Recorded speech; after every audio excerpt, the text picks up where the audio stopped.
Yo, what's up, what's up? Magandang araw, magandang gabi.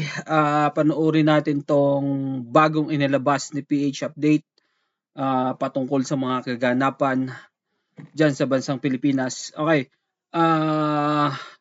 PH Update. Simulan na natin to.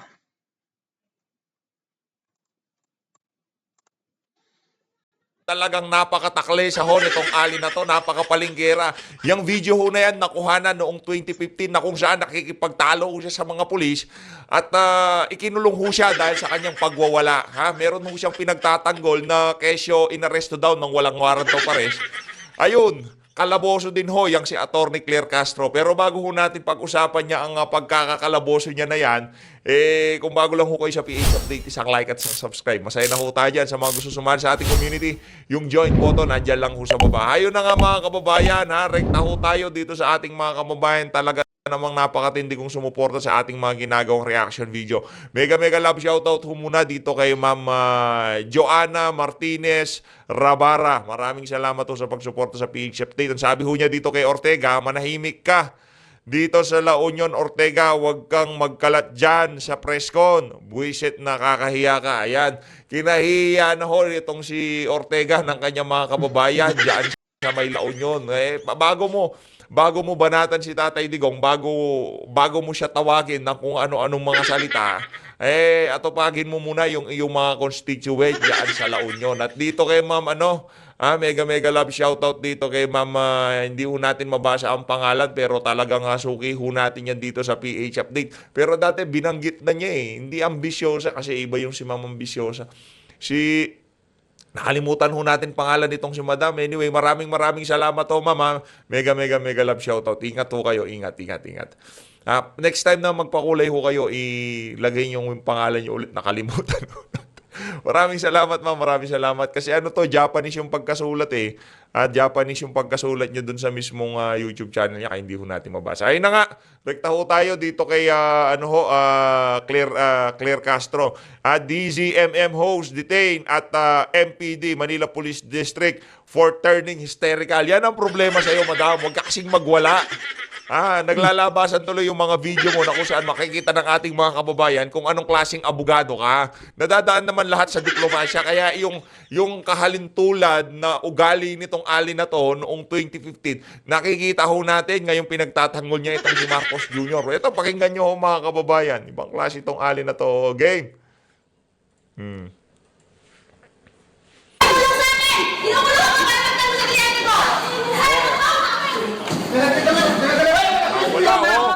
MPD media kayo.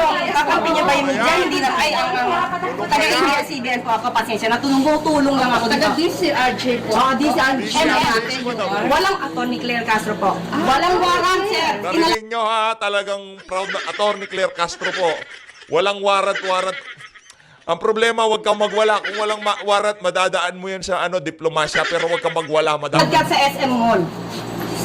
Walang warrant, walang ginagawa, walang complaint. Tignan natin yung itsura ng pinagtatanggol niya. Walang ginagawang krimen sa SM Mall, San Lazaro. Para kalad ka rin. Walang complaint pinapakita. Opo. Sa Atty. Claire, you are the lawyer. Ang cellphone ni Jackson, nagulat po kami. Walang warrant. Jackson. May text po sa Yan ba yan si Jackson, yung malaking tao si Jackson? yung babae na magkanta sila sa mga para pag-usapan. Ang bata, tapos papahuli. Bakit sila agad nandoon? Frame up? Opo. Frame up ba to? O baka nahuli siya sa akto na merong ginagawang krimen. Kahit walang warrant, talagang kunyari nang may ginagawa kang masama, hahainan ka pa ng warrant, hindi na, on the spot ka na noon. Ba't kayo lahat nandoon? Walang tao dito nung pumunta kami. Dahil nandun nga po kami sa follow-up operation. Follow-up? Yung complaint ko, ma'am, hiningi mo, sabi mo sa akin, confidential. Walang complaint. Paano follow-up? Confidential mo, Ayan o, pinag ang reklamo sa akin, ma'am. Ano? pambihira. Anong case number? Tapang nitong si Claire Castro, kaya pala kinuha siyang taga-tahol dyan sa Malacanang. Kaya pala kinuha ho kayong aso, napakatapang yun, ibang klase. Parang Doberman ho siya, no? Di ba pala pangalan yung kaso? Ayan o, yan o, yung tagapagsalita ni Marcos Jr. Na-detain ho yan dahil sa pagwawala niya dyan sa Manila Police District noong 2015. Ayan o. Oy, relax ka lang. Ayun, si alias Jackson nasa likod. Walang warrant of baka nga on the spot gumagawa ng krimen. Kunyari, merong hold upper, kailangan, huwag ka munang umalis dyan, kukuhanan muna kita ng warrant, ha? Huwag kang ganun, madam. Kayo naman, noong 2015 pa lang ho pala, binubobo na nitong si Claire Castro, ang sambayan ng Pilipino. Walang warrant, inaresto. Nakakatawa ko, kung on the spot gumagawa ng krimen yan, di aarestuhin. Tignan natin mukha nito si alias Jackson. Walang warrant pa pares. Ayan! Ako. Yung totoo, wala tayong problema dyan. Ma'am. Oh. Tignan nyo naman ho yung si alias Jackson. Ayan o, pagmumukha ni alias Jackson. Oh, kayo ho, sa tingin nyo ho ba gagawa mo? Oh, kung ayaw mong ipahuli, madami, sumama ka na lang kay alias Jackson. Oh, relax ka lang kasi. Yan ang problema, madam. Iyang mga ganyang klaseng video, hindi mo na matatanggal sa social media yan. Kaya kung meron kang kliyente pinagtatanggol, huwag ko kayong magwala sa sa istasyon ng pulis. Huwag ko kayong magwala. Yan tuloy, nabidyohan kayo. Oh, ngayon, ang tagapagsalita ni Marcos Jr. nagwawala sa police station. O sabihin mo sa amin, di ka nagwawala sa lagay na yan.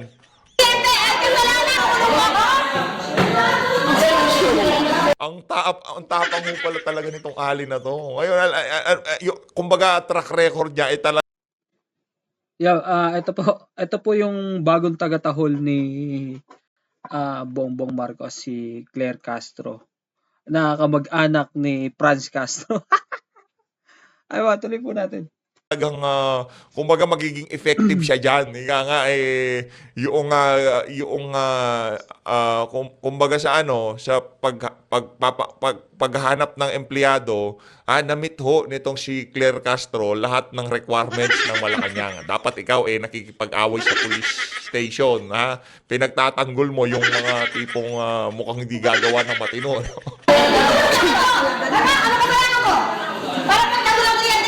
Huwag mo namang ganyanin yung mga pulis, madamang. Gano'n ka na mga abusado? Wala naman, sinisigaw-sigawan mo ako dito. Ikaw, hindi ka naninigaw, hindi ka naninigaw ng kliyente. Hindi naman siya nanangkit, hindi naman naninigaw. Ikaw lang naman sumisigaw eh. Mga kababayan, ito hubang si ate girl, yung pulis, naninigaw ho ba siya? Ang lambing nga niya, ang kasalanan mo, naninigaw ka, o yan. Saan, pasensya na po talaga, ha? Yan, kalaboso.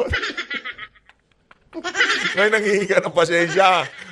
Nuknukan ka kasi ng kayabangan. Sa pagbaba ng amo mo na si Marcos Jr., sa tingin ko manghihingi ka ulit ng pasensya. Ayun ho si Atty. Claire Castro. Nakita nyo ho mga kababayan, yung demeanor niya, yung kaangasan niya, kayabangan niya. The way na magsalita siya ngayong tagapagsalita siya nitong si Marcos Jr. o kung di man tagapagsalita, kasali siya dyan sa PCO, naging undersecretary siya, talaga namang yung angas at yabang nandyan mo eh. Yun hong dahilan kung bakit kinuha siya ni Marcos Jr. Commentary ako kayo sa bagong tagapagsalita, bagong undersecretary dyan sa Malacanang, yang si Atty. Claire Castro. Yan ang kanyang track record. Kumbaga talagang makikita ng ating mga kababayan na talagang ibang klase yung mga pinaglalaban mong kagaya nitong si alias Jackson talagang kinukontra mo yung pag-aresto, walang warrant. Kung on the spot na gumagawa ng krimen, ikaw naman abogada ka, madam. Eto, rekta ho tayo, commentary ako kayo dyan, ha. Dito ho tayo sa ilang mass transport project posibleng maantala ng budget cut o issue ng right of way. Nako, yan na nga ba sinasabi natin, ha? Malaking balita ho ito. Ito yung mga balita na dapat pag-usapan natin. Ito yung mga balita na dapat bigyan natin ng reaksyon. Bakit kanyo? Kasi pagka ho ang infrastruktura talagang hindi nag-develop sa isang bansa, talagang wala ho tayong makikitang progreso. Kaya pagka nagpupunta ho kayo ng ibang bansa, di ba nakikita nyo, ang ganda dito, ang ganda ng mga infrastruktura nila, ang ganda ng transport system nila, di ba? Yun ang kagad na napapansin, no? Ngayon sa ating bansa, posible daw hong maantala, yung mga mass transport project, yung subway, yung mga bagong tren, mga bagong daan. Wala naman pare ko, hindi naman siya nag-umpisa, no? Hindi po siya nag-umpisa ng mga yan. Ito po yan ni Rodrigo Duterte nag-umpisa.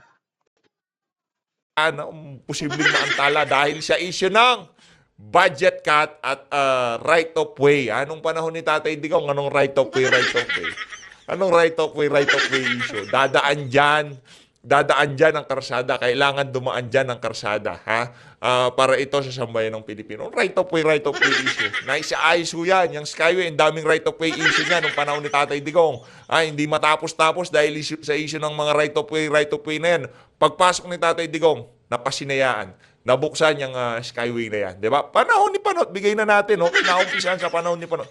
Pero hindi matapos-tapos dahil sa mga issue ng right of way, doon papasok ang political will ng isang leader. Pagkabangag, iniisip lang kung paano makakapagpapogi, mapapanalo yung kanyang mga senatorial candidate. Yan ho ang magiging issue natin ng paulit-ulit. Ito, pakinggan ho natin ang balita. Posibleng madelay o maantala ang ilang mass transport project dahil sa budget cut o dahil sa issue ng right-of-way. Ayon sa bagong Transportation Secretary, may mga sinita rin siya nang mag-commute kanina gamit ang EDSA busway.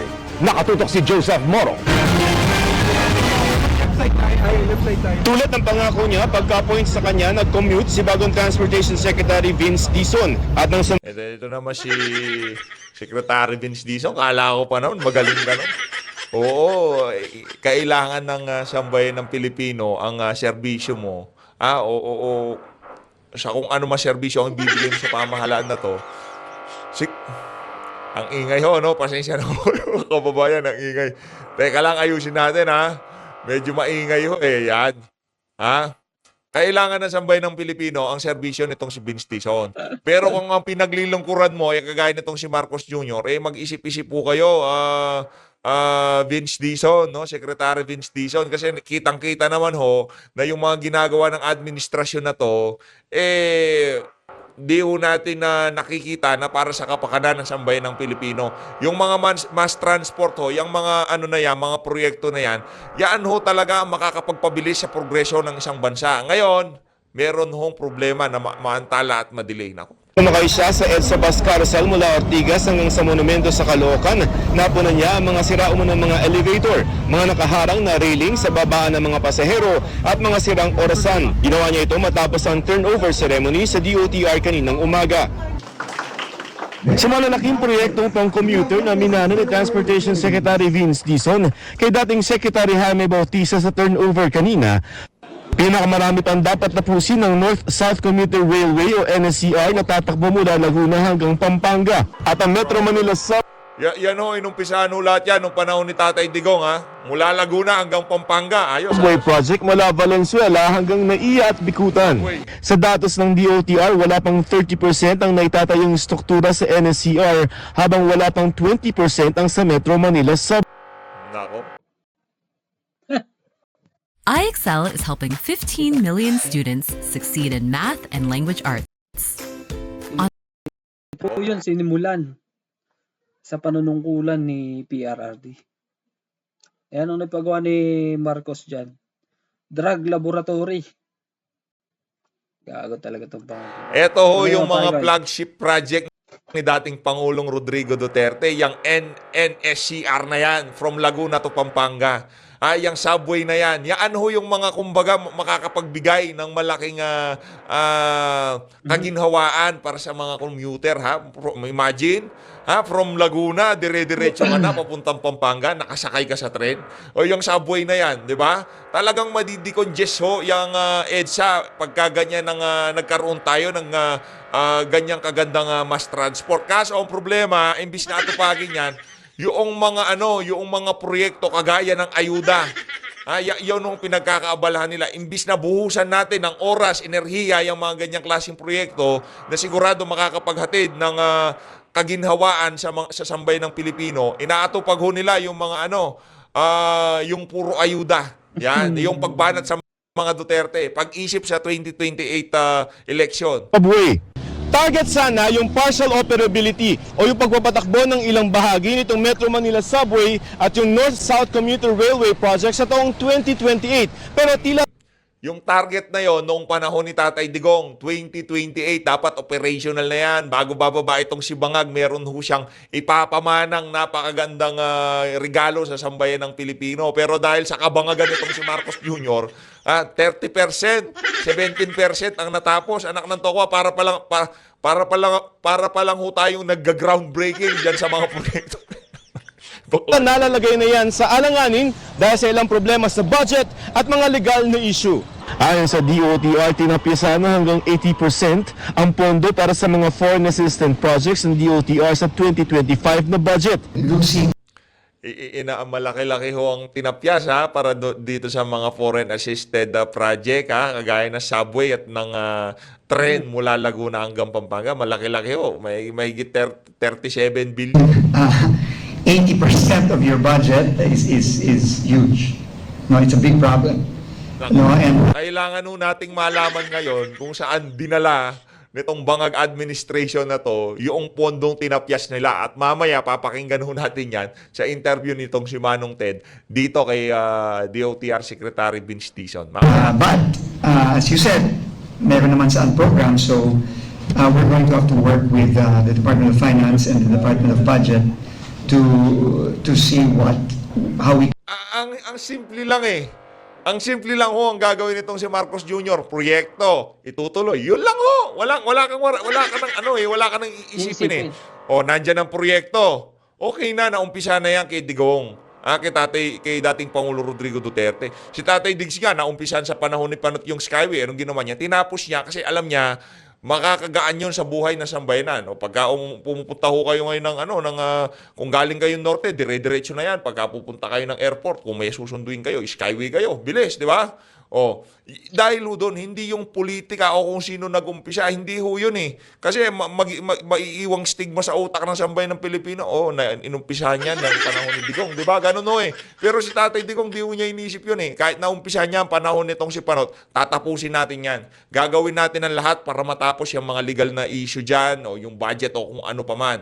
Makikipag private public partnership, 'di ba? Ganun ang ginagawa nila nung panahon ni Tatay Digong, PPP. Kaya ang bibilis matapos ng mga proyekto, pero dito hindi na natin alam kung anong ginagawa ng administration na 'to. Sa mga proyekto na 'yan, no? Tuloy. We can save 2025. Nadiskaril din sa pag-arangkada ng NCR ang pagbili ng right-of-way o mga lupang dadaanan nito na may nakatira mga informal settler. Ayon kasi sa Department of Justice, hindi pinapayagan ng Republic Act 10725 ang pagbabayad sa mga informal settler na sisirain ng mga bahay. Ang kaso, kondisyon ng mga pautang para sa proyekto na dapat bayaran ang mga nakatira sa daraanan ng proyekto, informal settler man o hindi. I already talked to DOJ Undersecretary a few weeks ago, and they said we can get exemptions on these. We will do everything we can to speed things up, because that's the order of the President. Plano ring isa pribado ang operasyon ng MRT3 at EDSA busway sa susunod na taon. Sa tuloy pa ring PUV modernization naman, kailangan aniyang bigyang pansin pa rin ang abot 20% ng mga jeepney driver at operator na hindi sumali sa programa. Less than 20%, buhay yung pinag-usapan natin doon. Buhay ng mga tao yun. So, hindi po less than 20% yun hindi natin siya papakinggan. Nauna nang ipinagpaliban ni Dizon ang pagpapatupad ng cashless na transaksyon sa mga expressway. Pero sabi ng SMC Infrastructure, kailangan ng cashless at contactless toll collection para sa target ng Transportation Department na mapag-isa ang sistema ng dalawang toll operator. Does cashless mean zero, meaning isasaka lahat ng barrier to people who have no RFID reader or whose RFID reader has zero or negative balance. So we will have to see. We will have to work with the toll operators. Ayun na nga mga kababayan, konektado pa rin ho sa balita na yan. Pakinggan ho natin ang naging talakayan nitong si Sir Ted Pailon at nitong si Sir Vince Dizon dyan sa programa niya kaninang umaga. Pakinggan ho natin ito mga kababayan. Ito ho kasi mga issue na talagang kailangan natin talakayin ito. Bakit naantala? Saan napupunta yung pondo?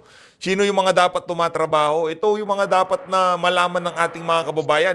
Yung budget, yung mga proyekto na dapat sana matatapos. Meron ng tawag dito. Ang ingay, no? Meron ng date, estimated date kung kailan matatapos, tapos bigla ngayon sasabihin na talagang madidelay itong mga proyekto na to. Paano matatapos yun? 30% plus pa lang, 3 taon na lang ho, 2028 na. Naumpisahan ho yan nung panahon ni Tatay Digong. Kaya kinuha ho yan si Vince Dizon, alam nitong si Marcos Jr. nung panahon ni Tatay Digong, kahit paano nagpe-perform yan. Kahit sinong ilagay mo, sekretary, Pag kahit walang budget. ilagay mo pa yung napakahusay na sekretary sa mga ahensya ng pamahalaan, Marcos Bangag, kung ikaw walang political will at ang iniisip mo lang kung paano ka makakapagbangag sa kapangyarihan dyan, Hindi po kahit sino pang ilagay mo doon. Kahit sinong kagaling ang ilagay mo doon. Kung wala namang pondo, paano tatakbo yung proyekto? Napakawalang nga talaga.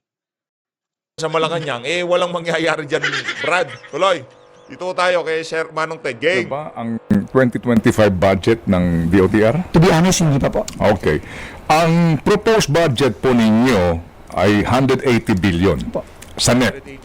Ang naaprubahan sa GAA ay only 87 billion. Opo, nawalan po ng halos 100 100 billion. Totoo po. Pero yung pong ilang mga malalaking proyekto, na napaka-importante sa commuters natin, ito pong subway project na pag-usapan natin mamaya, itong NSCR na ito, North-South Commuter Railway System, no?